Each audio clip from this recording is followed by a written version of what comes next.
台南安平古堡399岁生日，在地乡亲甲店家准备碰饼、虾仔饼甲鸡卵糕来庆祝，现场是热烈滚滚。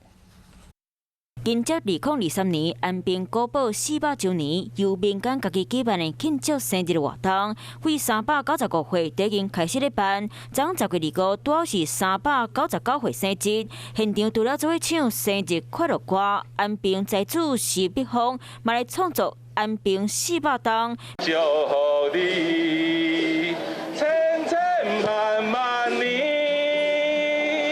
一年比一年搁热烈的庆生会，其实5年前就在地人伫咧发起，率咧社区相关当地各中小含饭店业者，嘛做伙加入，拿来热烈。嘛庆祝咱安平有这个城市跃升在国际舞台上面的一个很重要的时间点。2023年就是古堡400年，地方期待明年这个活动会当办较请也热烈。 嗨，我是映彤，记得订阅华视的 YouTube 频道，并且要开启小铃铛哦，站起来！